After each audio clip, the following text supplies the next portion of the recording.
Lecture 4. What can you upload? Supported files and formats.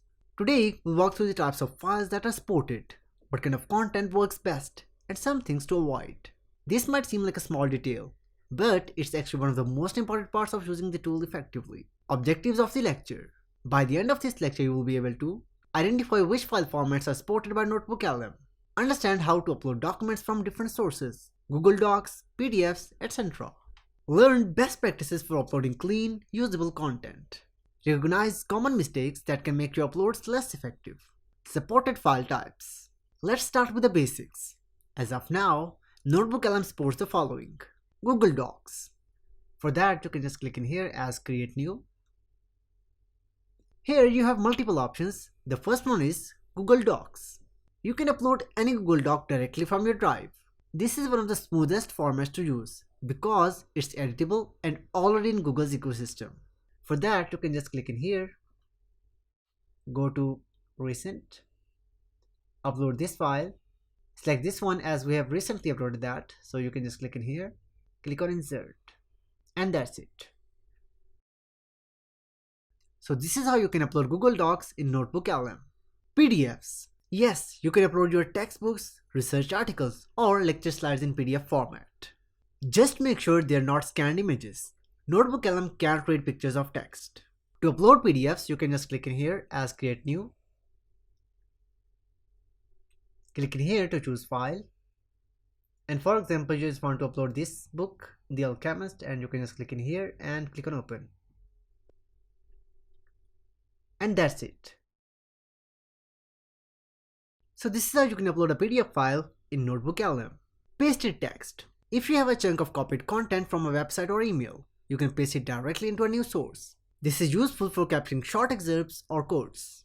For that, you can just click in here as Create New and click on Copied Text and paste the text in here. For example, we have copied already, or paste in here.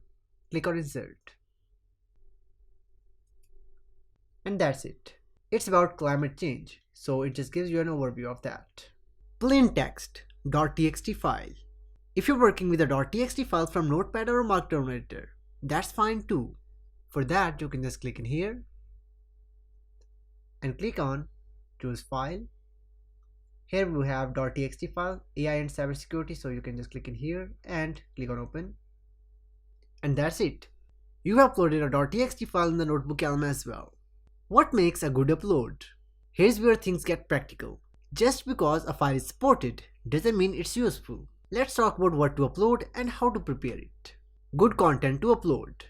Lecture notes, reading assignments, class handouts, article drafts, past essays or reports, project briefs, or research articles. What to avoid uploading? Scanned handwritten notes. AI can't read these.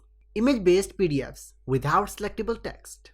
Random screenshots. Slides without context or explanation. Documents with too many formatting issues, weird spacing, columns, etc. Practical tip. Before uploading, open the file and try selecting the text. If you can highlight and copy it, Notebook LM can read it.